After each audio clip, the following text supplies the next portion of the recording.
everyone. Welcome to the Law Firm Reboot podcast. My name is Nick Worker. Now, during this podcast, we'll be featuring recordings of panels that took place live at Answering Legal's 2024 Law Firm Summer Reboot Camp.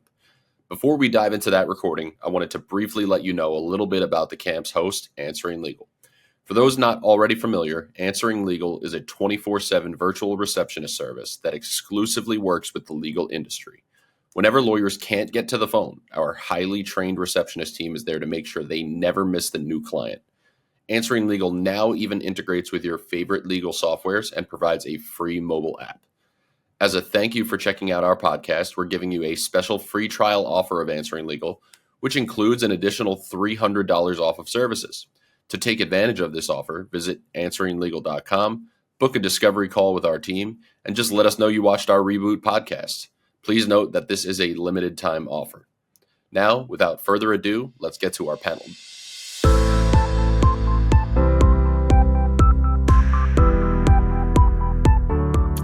Hi, everybody, and welcome to day 3 of Answering Legal's 2024 Law Firm Summer Reboot Camp. I'm Taryn Winter Brill. You can call me TWB.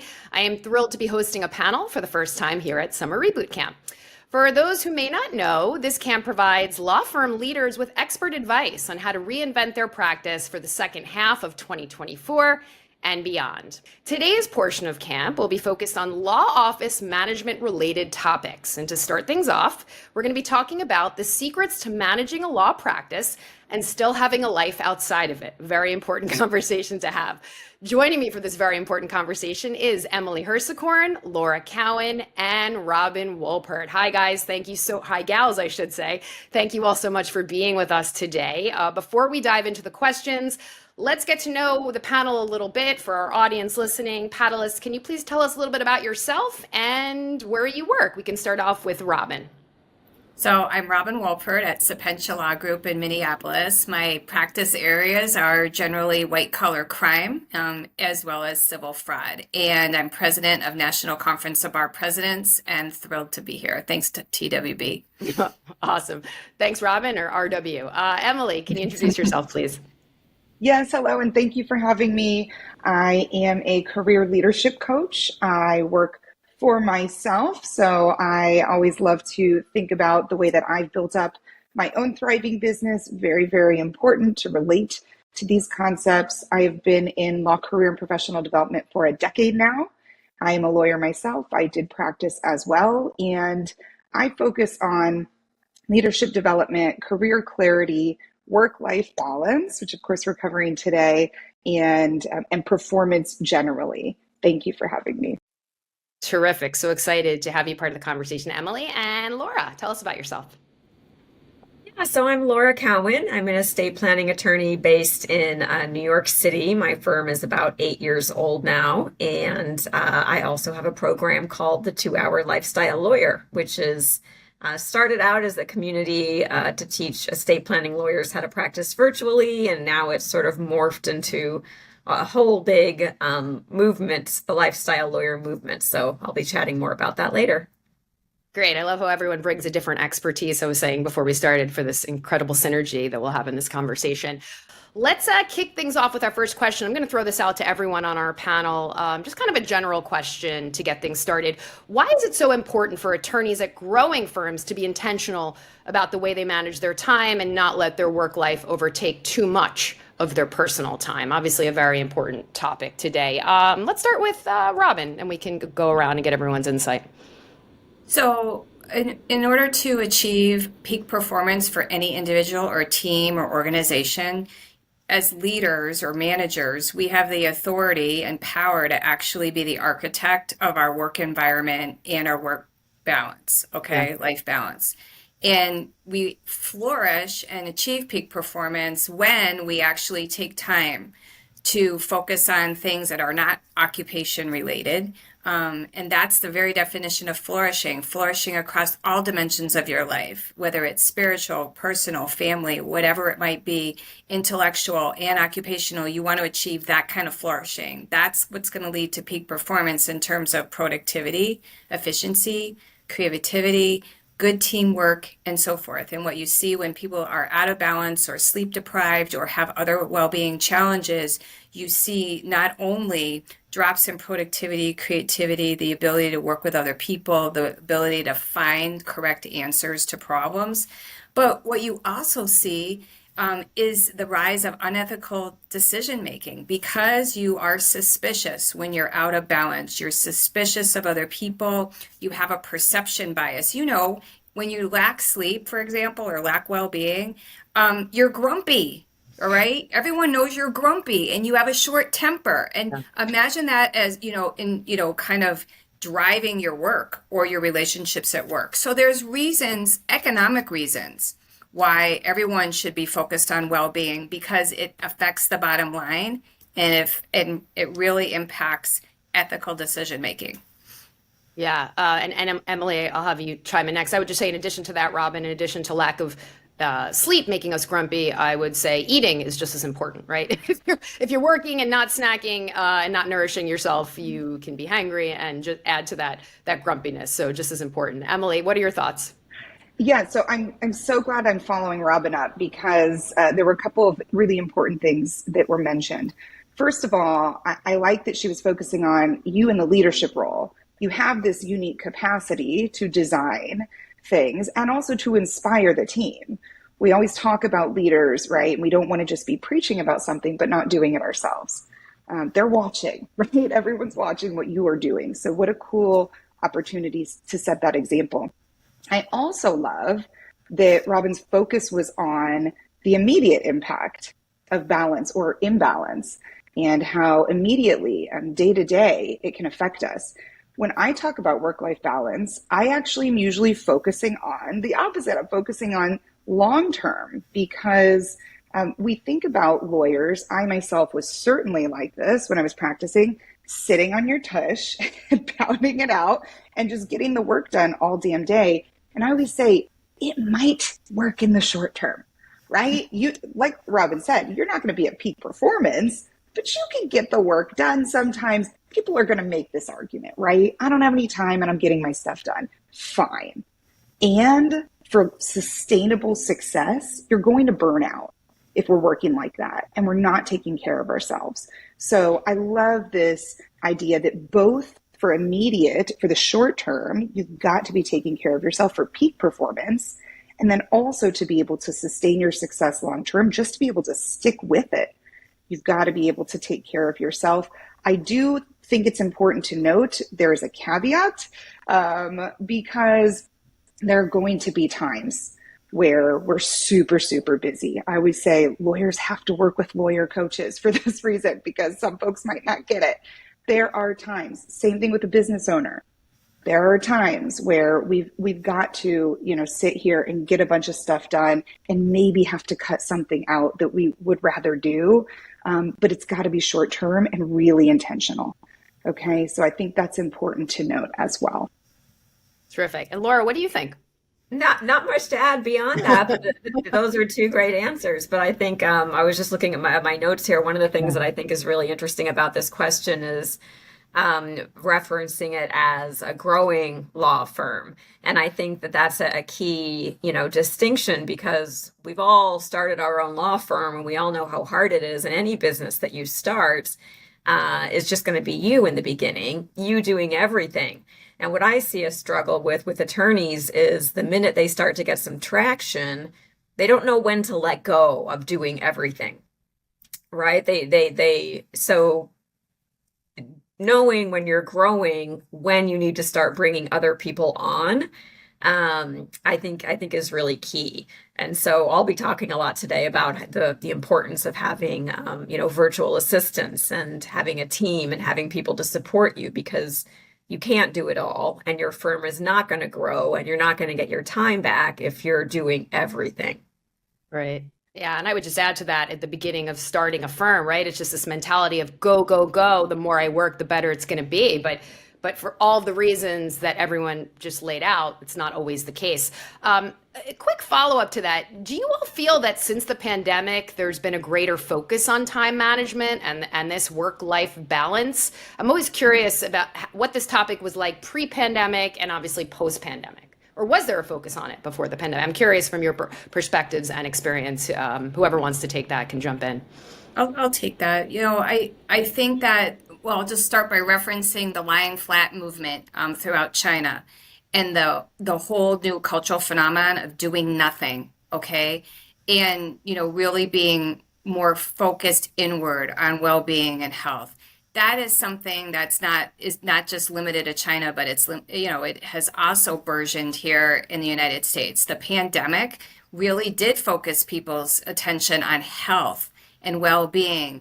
And that, I think, helped to reduce the stigma because, it's one thing to say, oh, I'm going to a dentist appointment, I have to miss an hour of work, or no, I'm going to my psychologist or my therapist. There's always been a stigma around mental health. And I do think that with the pandemic and people actually feeling like everyone was experiencing languishing, everyone was experiencing acute stress and anxiety, depression. Okay, so lawyers weren't the only ones. I think it has been more acceptable to focus on these things. And the big thing that's come out of that is that, there was a movement in Australia, called It's Okay Not to Be Okay. All right, that was a big movement in Australia.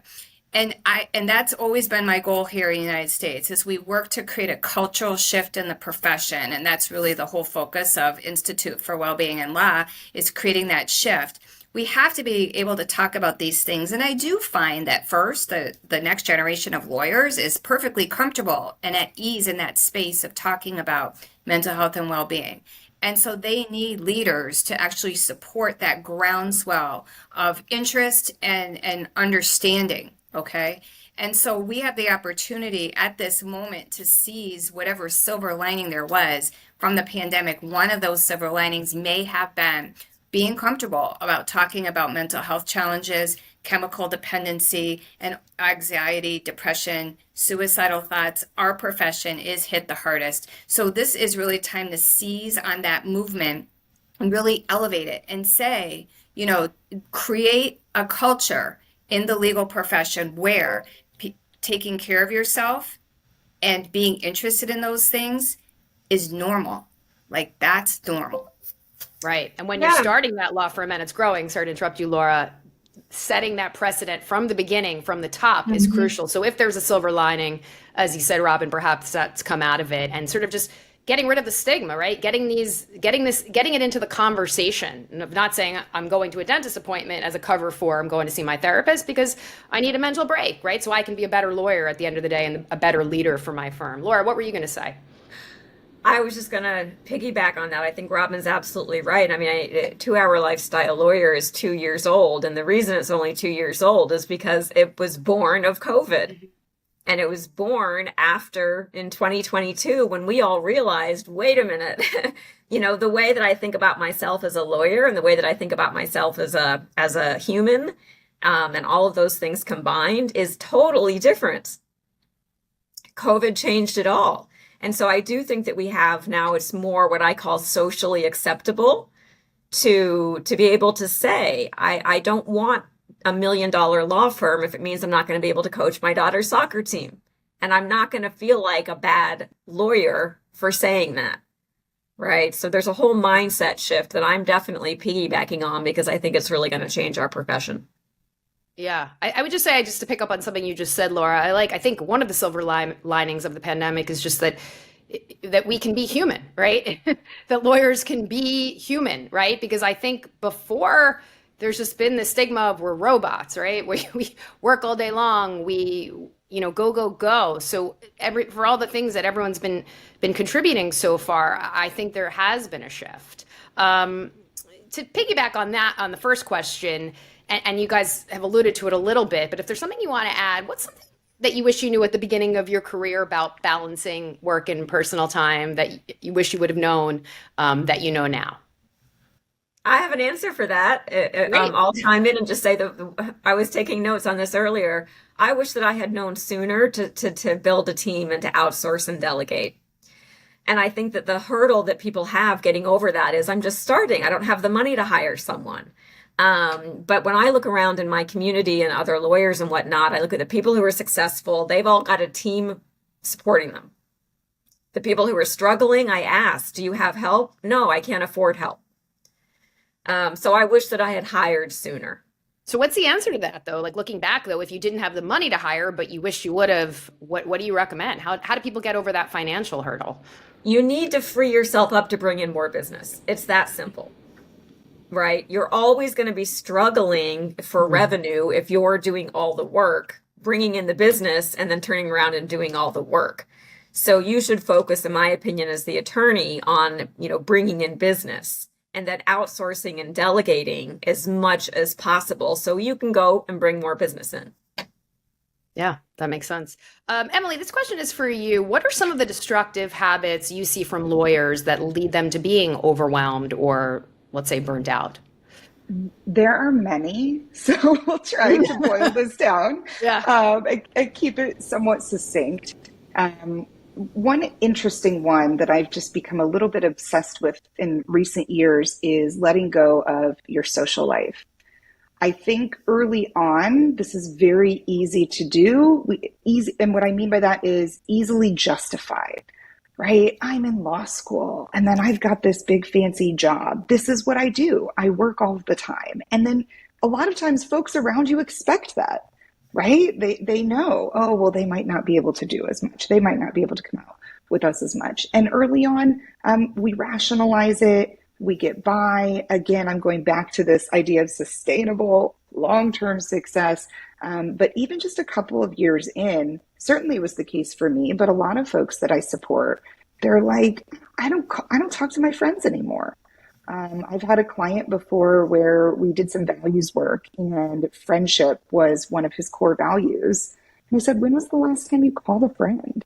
And he was putting it on his calendar to make a phone call to a friend once a week. And these little things that seem simple and we don't realize, especially when we don't realize how important they are for our overall well-being. They're crucial. There's really cool research coming out now about aging and how important it is to be remaining social. And I know that folks who are living with family when they're elderly are living longer lives. There's really interesting stuff that I think really quickly we justify and cut out. That's one of them. Of course, letting go of all of the wellness, health and wellness habits. So we're talking about exercise. I think that's the big one. Hydration and nutrition and sleep. Literally every single person I talk to says that they could be sleeping better. Everyone. I maybe know a couple people who feel really proud of their sleep habits, but this is really fascinating. Like Robin was saying earlier, it impacts your day-to-day performance. And then again, over time, of course, we're going to get to a point where we just can't do it anymore. Nutrition, I see people going after what's easiest. I know people who make a lot of money who are eating fast food because it's easy and it's there and I'm just on the go. So something I think is really, really important that can help with all of these little habits and things that we do on a daily basis. I always say I help really smart people with really simple things. And they're always, in sessions, they're like, I'm shocked that we're talking about this. I'm a little bit embarrassed. I'm like, it's because we don't do it. Okay, so let's move past that and let's set some micro goals. But I think it's really important setting aside some regular time, whether it's with some sort of support professional or on your own, every week, ideally daily, but doing a quick self-assessment, setting some little micro goals. What's one thing I could be doing better this week? Hydration is a really common one. I bring it up all the time. I always have some sort of giant thing here. I'm drinking on calls to set that example, hopefully. Yes, good. And for people to just stop and say, I'm going to fill up my water bottle before I sit down to work. I'm going to take a big drink every time I come back from the bathroom. These little things can make a really big difference. So I just named a couple, but I'll stop there because I really could talk the entire hour on this topic. Yeah. No, it's small little changes and it's little bits, right? Rome wasn't built in a day, but I love how you said it's really just about self-assessment. And a lot of lawyers are not into that. They're into helping others, right? Exactly. Winning the case, self-assessment doesn't really come into play. So I think what you said is really key and just some useful nuggets to start, right? It starts with taking some a little bit of water, then it spans out into your nutrition, right? You say, oh, the water's helping me. Maybe not eating fast food can help, right? It's all these little things. It's not always about convenience, which I think is really important. Also, it's just really thinking about it. It's like you talk about this lack of sleep, eating, taking care of ourselves, but we're all attached to our phones and our computers, right? And what's something we need to do with our phones? We need to recharge the battery constantly. People are always bringing extra battery packs, right? Oh, my phone has no juice in it. So it's like, why are we so into putting juice in our phones, but not into ourselves, right? Because we need to recharge our batteries for peak performance. We have no problems doing it for our phones, right? Which is kind of, the North Star of our communication these days. But as I always say, like whenever I'm thinking about recharging my phone, have I recharged myself for the day? And maybe some of those steps you just mentioned, Emily, is a good starting point. Next question is, another thing we go could ahead, yeah. do is apply those same strategies to our clients. So I do that for my clients. So my clients might have a challenging trial. They might be involved in a challenging case or investigation, and they're going through stress and anxiety. Okay, so helping them manage your clients as well and teaching them these very same things that Emily's been talking about in terms of like loneliness is the number one predictor of longevity. Okay, who knew, right? Just like who knew that 7.5 to 9 hours of sleep is actually the magic bullet that's going to assist you in impacting all aspects of your physiology and your mental health and cognitive function. So who knew? But now we do know. And so we can not only manage our teams, our firms with this knowledge in mind and achieve peak performance of our teams and well-being and flourishing of our teams and greater, work on behalf of the client, right? But we can manage our clients the same way, teaching them, for example, appropriate ways to breathe to reduce stress, taking 30 seconds to go outside, which immediately reduces your heart rate, okay? Just things like that. So consider that this information isn't just for lawyers, it's for every human, but because we interact with different classes or categories of human beings, we can spread this among our clients as well as people we work with. Yeah, what you just said is so true. The breathing techniques, right? Like a lot of us wear these smartwatches, right? Which monitor our heart rate. I know I'm someone who's always looking at my heart rate because when it gets too high, I actually employ those breathing techniques, right? If I'm in a stressful situation, and it's helped so much. It's so important. So I'm so glad you brought that up. And it's something so simple that literally takes 20 seconds and it really works, right? I think people are into seeing results, right? So when you start employing these techniques where there's an immediate result, because immediacy is so key these days, it's like, oh, okay, well, that worked. What else can work, right? So it's just getting you on that right path. Robin, I want to follow up with you. It's a common that a lot of law firm owners need to put work in hours outside of normal office hours. The question is, how can you know, or how do you know when it's gotten to an unhealthy level, and what are some of the warning signs that attorneys need to watch out for?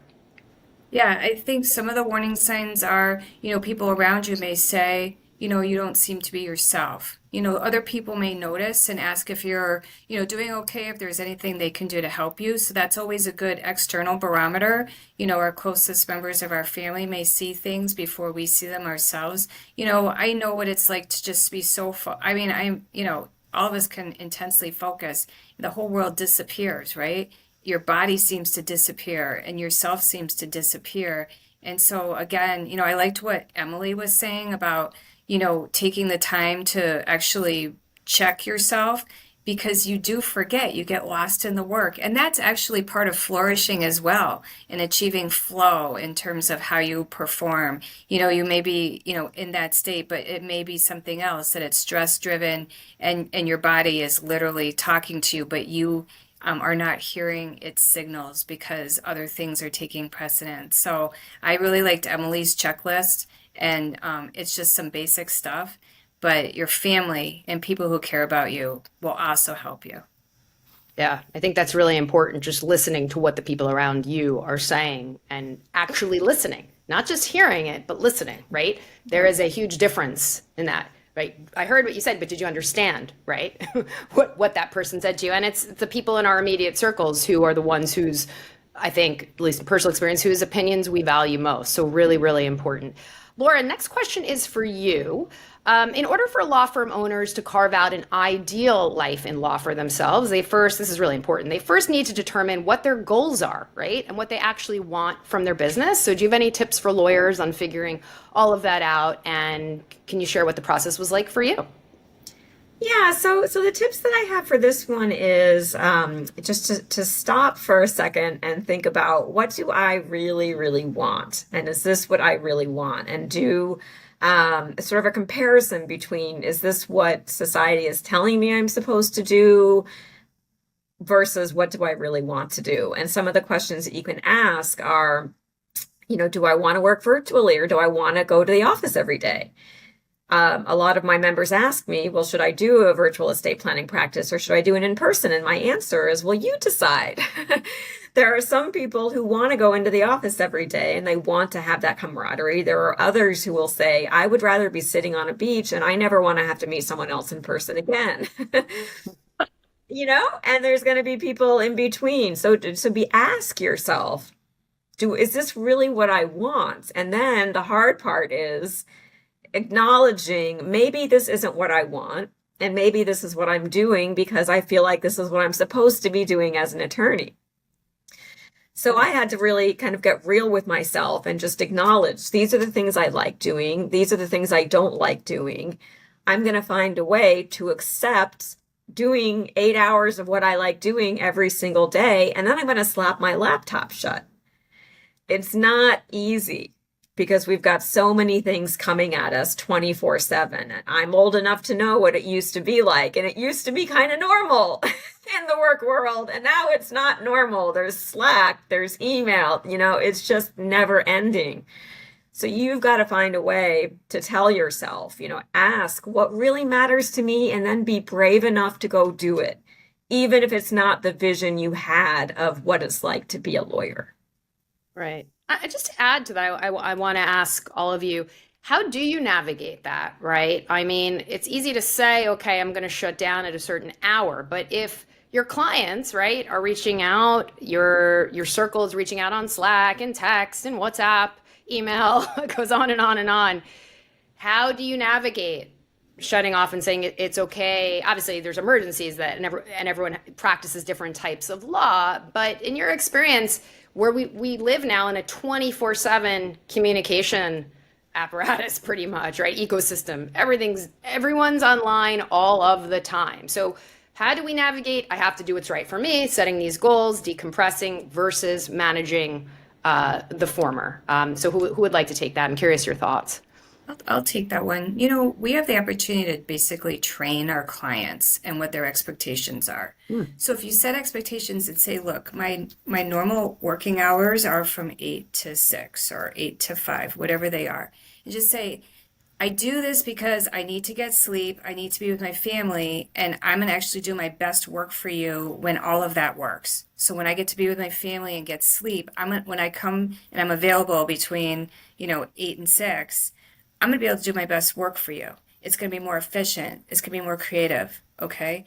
So could you please respect those boundaries? Obviously, if something happens that's urgent and emergency, no problem. You reach out and I'll be there for you. But you can train people to set that expectation so that, I'm not saying it always works. Okay. But what I am saying is if we can create that as the kind of like the threshold of your existence as a lawyer, then you're serving your clients and you're educating your clients about well-being at the same time, and maybe teaching them that they should be doing the same thing for themselves. I wanted to add, to go off of what Robin was talking about, and I love that everyone's got these caveats. There might be an emergency. We have to acknowledge that. And communication is key. So I've had a lot of folks talk about, there's a different way to communicate with different levels of urgency, or with regards to different things. So if this is going on, send me an email and I'll get to it when I can. If this is going on, send me a Slack message. If it's really urgent, then send me a text message or call. And I think that's a really interesting solution, to have a boundary and also upfront acknowledging, planning, and strategically preparing for those other possibilities. I think sometimes we fail to do that when people are playing with this setting boundaries. They set some sort of boundary, it doesn't work, and then it's kind of this all or nothing mentality that makes them feel like, well, that's not effective or it's just not possible.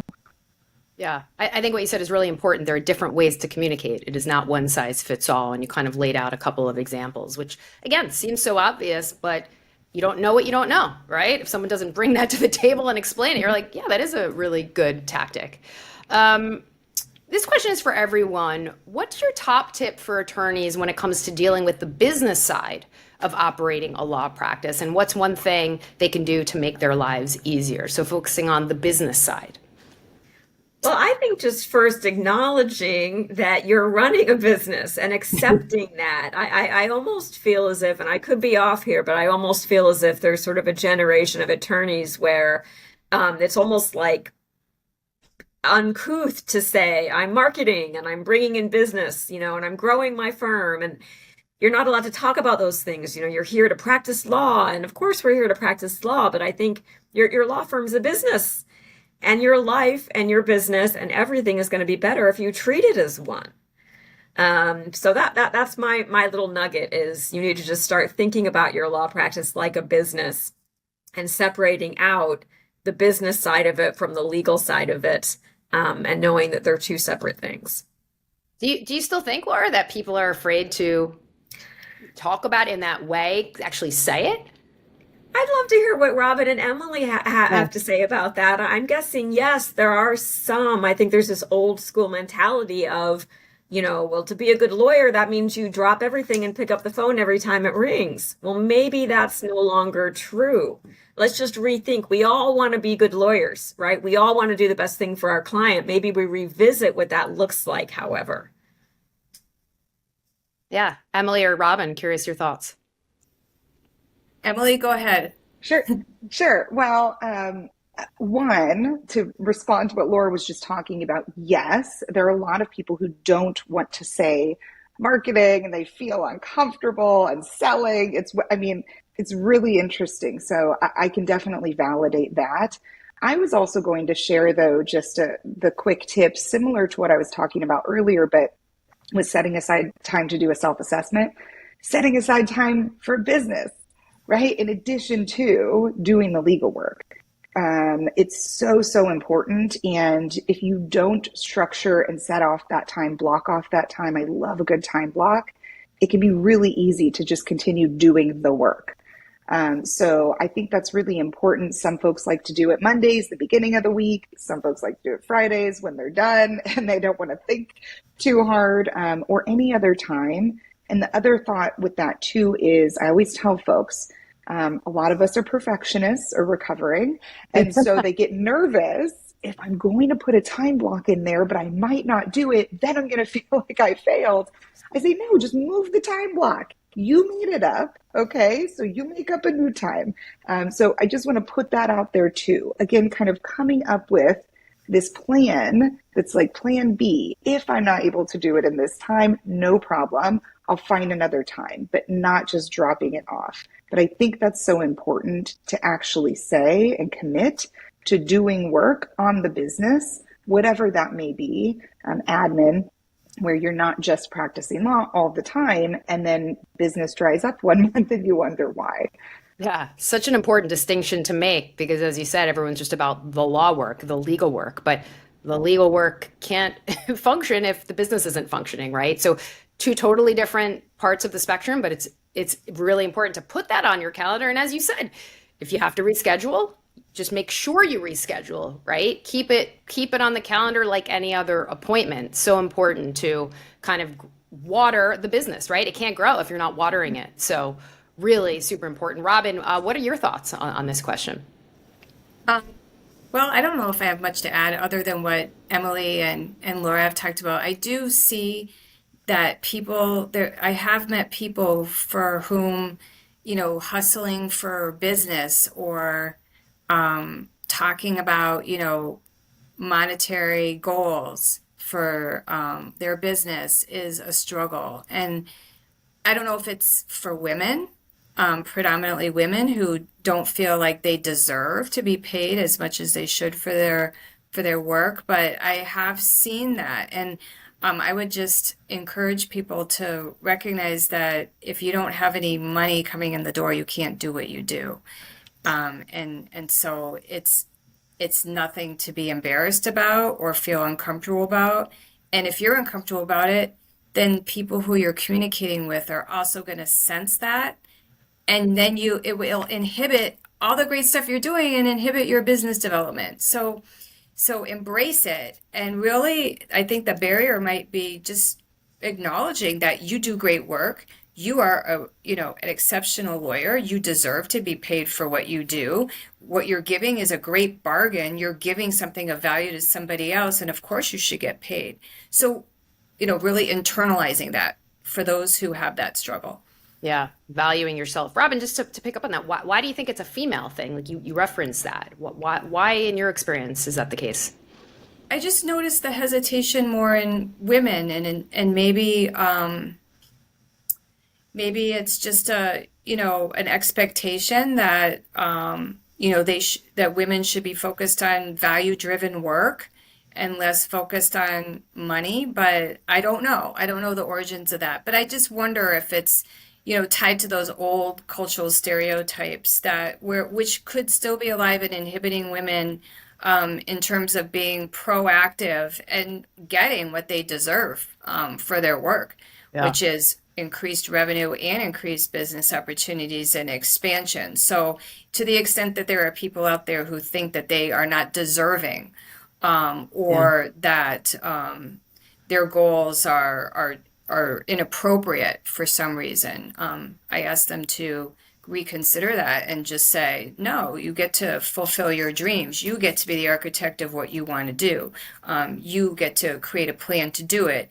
Just what Laura and Emily said. There should be nothing. If you're standing in the way of achieving your goals, then you have to overcome and identify what those vulnerabilities are. Yeah. Work is work, right? There's what doesn't matter which gender is doing it. Work is work. I'm curious, Emily and Laura, your thoughts on what Robin just said.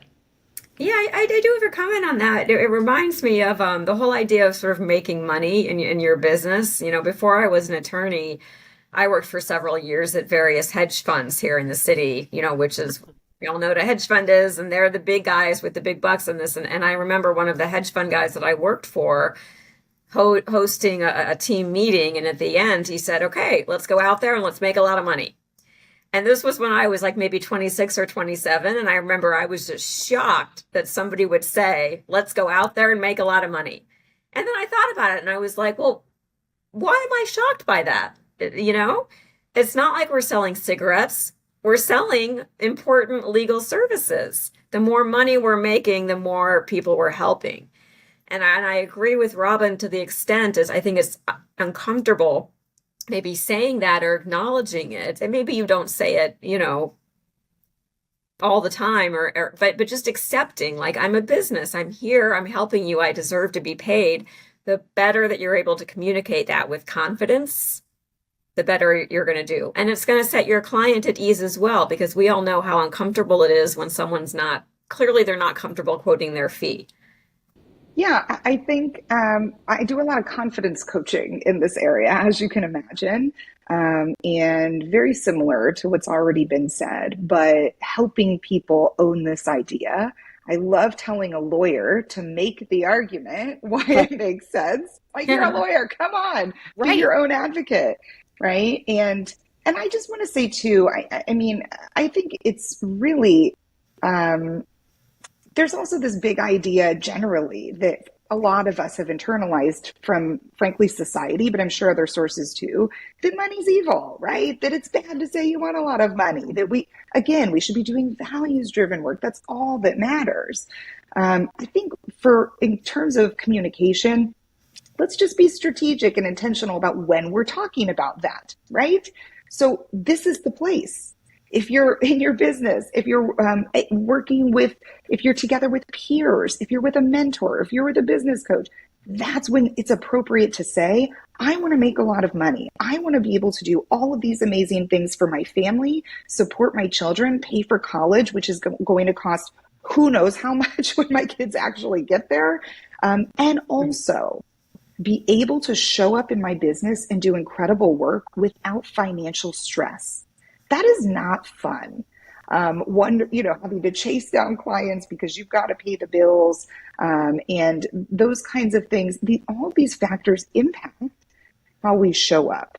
And so I think that's another dimension to this, or just carrying it out, what's been said to another extent, is financial stress is a big one. And we know a lot of lawyers, even when we're making a lot of money, are still experiencing challenges with spending, and different financial stressors for different reasons. It's really interesting.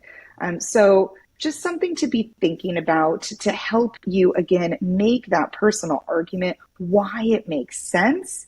And then also that reminder, there's a time and a place. And that is when you're doing the business planning. Totally appropriate to sit down and flesh that out. Yeah. Just curious, Emily, in your business of coaching, you mentioned confidence coaching. I mean, are you training people to be more transparent at the beginning? If you can give us a couple nuggets of hey, I'm bringing valuable work to you and this is my payment system, right? Is it just being more transparent at the beginning? And then the second part of that question is, if you do end up having to chase a client, if you are a leader in a growing law firm, right, and you don't have all of the assets right now or support to help you do that and chase, what are some of your tips on that? So twofold, again, setting the expectation, and then if that expectation isn't met, chasing, following up, how do you go about it without it stressing you out and kind of this positive feedback loop in a negative direction, right? It just keeps spinning. Yes, well, I'll address the first one and leave the second one to the other two in the room, Sure. because that's certainly not something that I personally have dealt with. Okay. And if a client was to bring that to me, it would be an ad hoc coaching conversation, helping them figure out what they wanted to do about it. But I have had the scenario, of course, where we are really doing this confidence coaching, building up their confidence and having that conversation, making sure that they feel like they are able to articulate well why it makes sense. Also, what someone else mentioned previously, these boundaries, articulating boundaries up front. And then, yes, we do have a conversation proactively. What if this happens? What are you going to do? That usually helps people feel more confident, feel better. Sometimes it's almost backfiring if we don't include that piece. They feel like they've done all this prep work and then something goes awry and they think they can't handle it. Of course they can, but planning is always helpful. So I think that's the most important part in the beginning and upfront. Yeah. And if it doesn't, right. And the thing is, if it doesn't happen at that moment, you can still, right, follow through on it. It doesn't have to be so scripted. Laura and Robin, I'm curious your thoughts on what Emily just said and picking up on the second part of the question, chasing clients, financial stress, right? You can't do valuable work if you're not getting paid to do it, right? The business doesn't exist without getting paid for valuable services. So Laura or Robin, whoever wants to take this one first. Yeah, I'll well, just say, go ahead, Laura. you go first, Robin. I'll just throw out one idea, which is, a lot of things make people uncomfortable, but that's precisely the moment when you are going to grow. And so I would say embrace being uncomfortable. And sometimes you're going to go kicking and screaming into an experience that you do not want, and you will come out and you're not the same person anymore. And you may not ever want to have to go through it again, but you're never the same, and you're so much better than you were. And so I would say embrace being uncomfortable and go get coaching from Laura and Emily. Yeah, that's great. And I would just say, I like that. Embrace being uncomfortable. And I kind of live by this mantra.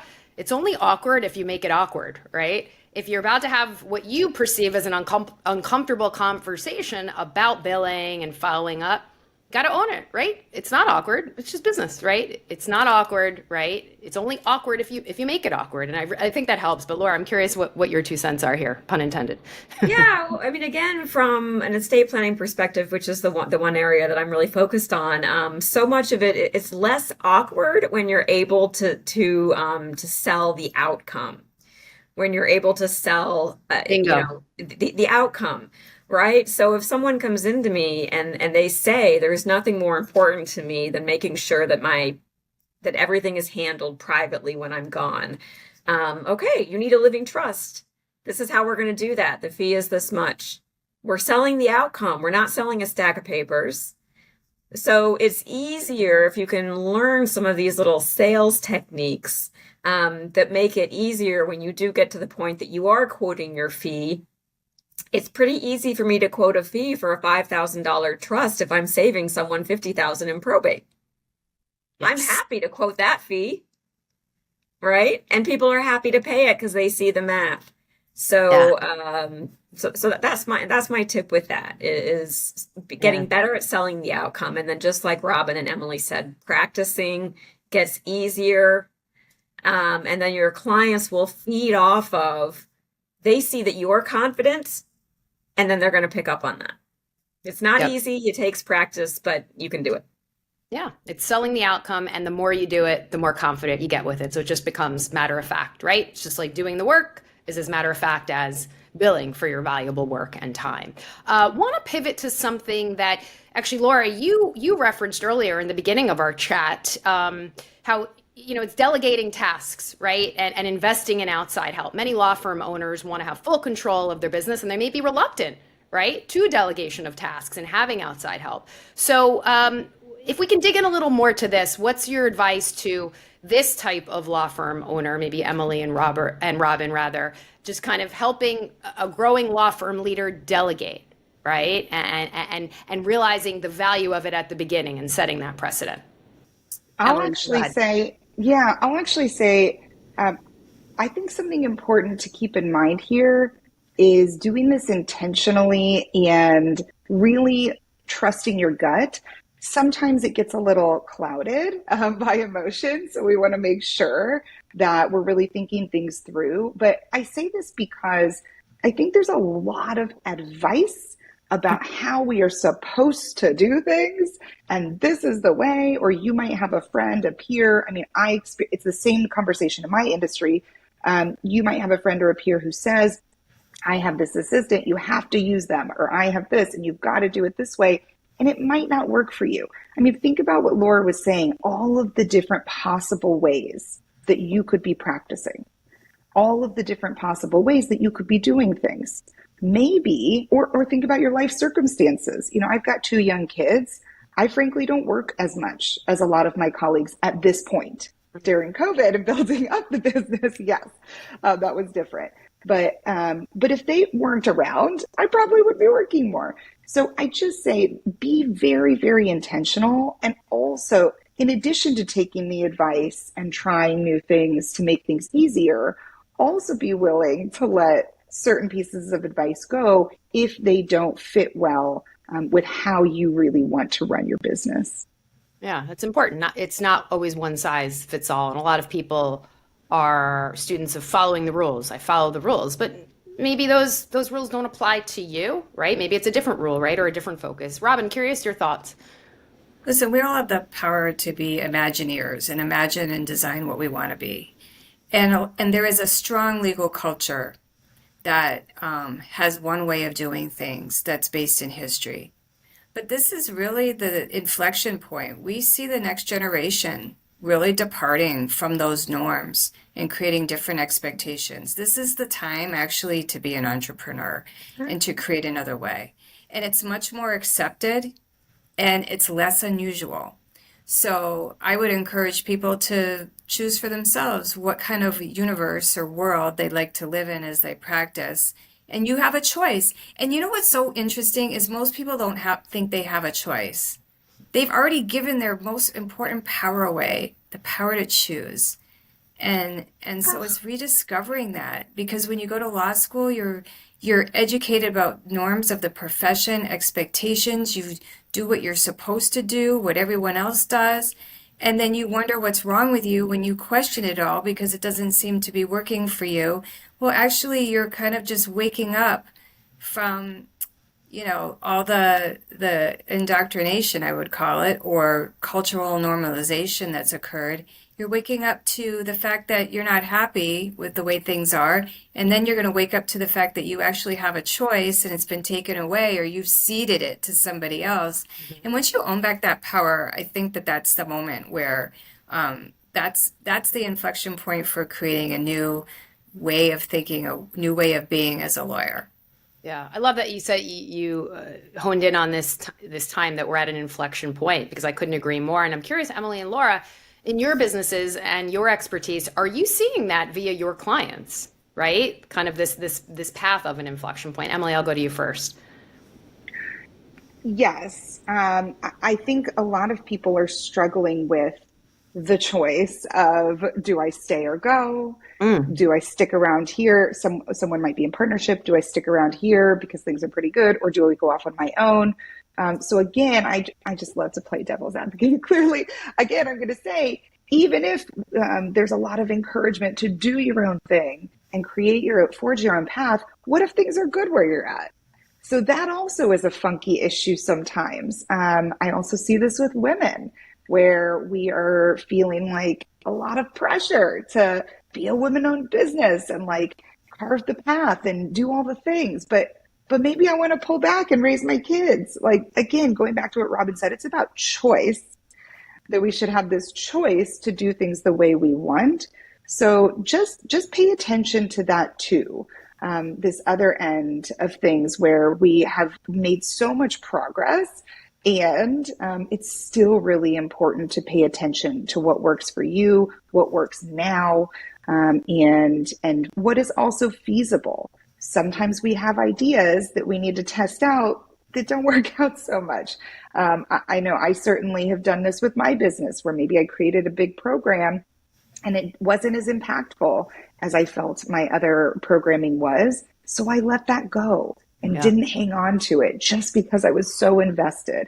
So I guess my final point here is really using, it's called holographic thinking, this idea of consulting both your thoughts and your heart and your gut, your emotions and your gut when you're making decisions.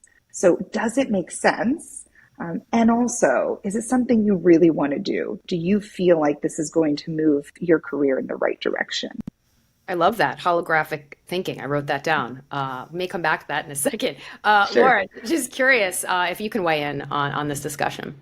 Yeah, I mean, I love what Robin said, which is that we're at an inflection point. That was a really, really good way of putting it. I think that you're absolutely right, and I think that this is a time of possibility and hope and new ideas and new ways of doing things for those who are brave enough to go out and snag it. I think that there's a lot of possibility for the legal profession right now. And I also think I agree with what Emily said a little bit earlier in terms of it's not a one-size-fits-all solution. It really isn't. And I see so much advice out there in the various lawyer communities, even something as simple as, should I charge for my consult? Yes or no?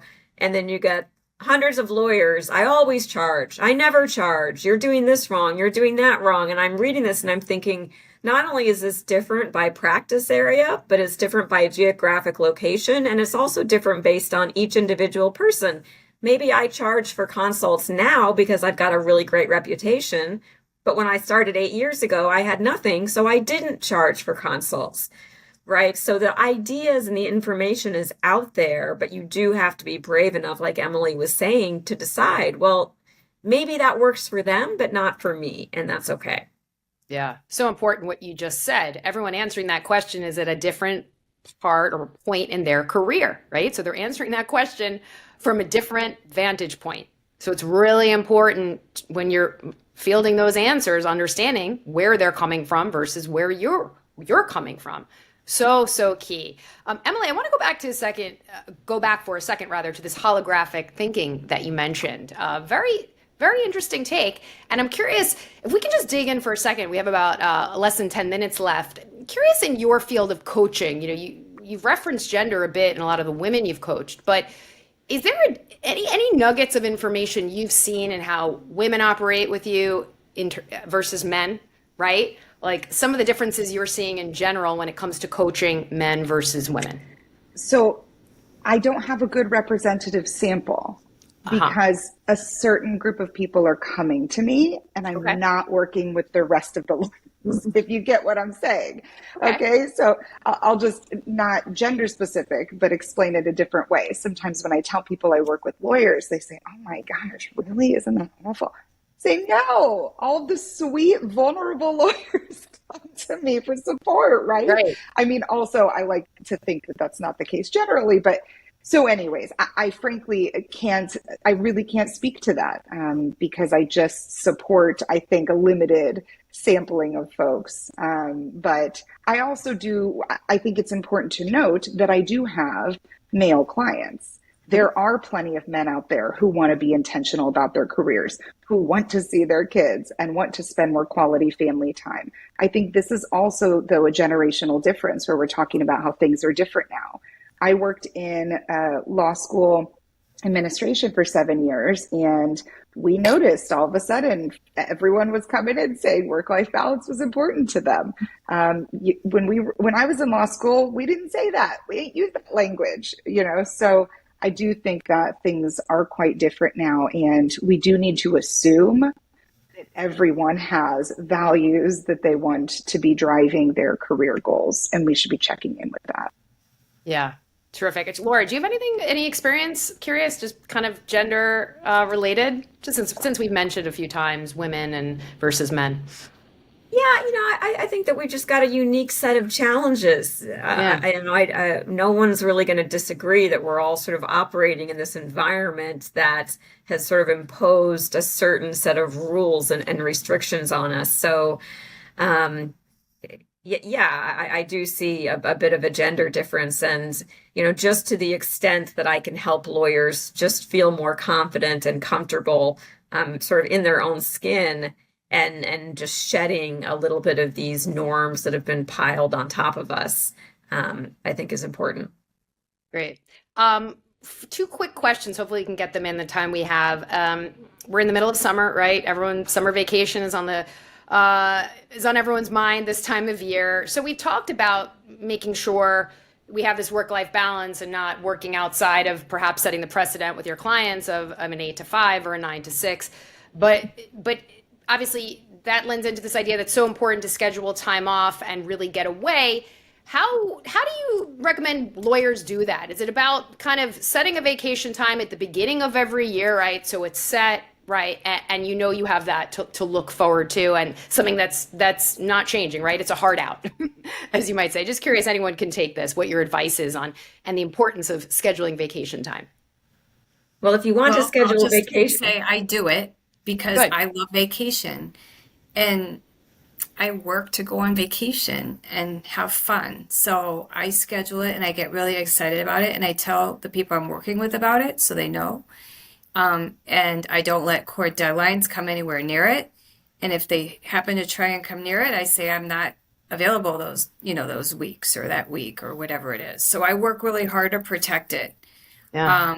And that's probably one of the things I work hardest to do all year, is to make sure that that's protected. Yeah. Just curious to follow up on that. Is it hard for someone to say, I'm not available at that time when you're growing a business? I mean, it seems like a catch-22. I'll just say with courts, I always worry about the courts the most, because will the court schedule a sentencing hearing like when you're supposed to be, on your beloved vacation? So I always worry about that more than the client, because I feel like with the client, you do have some leeway about saying, look, I'm not available here, but I am available here and here. I just feel there's more leeway with the client, and especially if you're solo, it's tough if you're the only person. But if you have at least one other person who you can work with, and that person can cover for you, you just work like a team, so it's seamless in terms of client service, but you're also protecting your own time and really, helping each other. So that's what I would say. But I do worry mostly about the courts. The question, will the court order something where it's ruined everything, Yeah, I think it's important what you just said, protecting your time, right? Very, very key. We could talk more about that perhaps in a follow-up discussion. Final thoughts from you guys. If our campers want to continue following your work and connect with your company, where do you recommend they go? Emily, Robin, and Laura, if you can quickly just tell us how to keep in touch with you and or get in touch. Laura, we'll start with you. Oh, I was just dropping my thing into the chat. Yeah, Oh, so if you're interested in working with me, we've got a program called 2 Hour Lifestyle Lawyer. It's an online course plus community, and we've now rolled out a membership as well. So we teach lawyers how to grow and market an estate planning practice, whether that's in person, virtual, you decide. Our goal is to get you making at least $10,000 a month. We're not here to help you build $1 million law firm. We are here to $10,000 a month is a lot of money for most people, right? So that's what we're going to help you build. And then if you want to grow upon that. So go to the website, 2hourlifestylelawyer.com, and book a discovery call. That's how you can learn more. great. Emily? Yes, website's the best for me too, hirsekorncoaching.com. And you can find more scoop there. You can book a consult.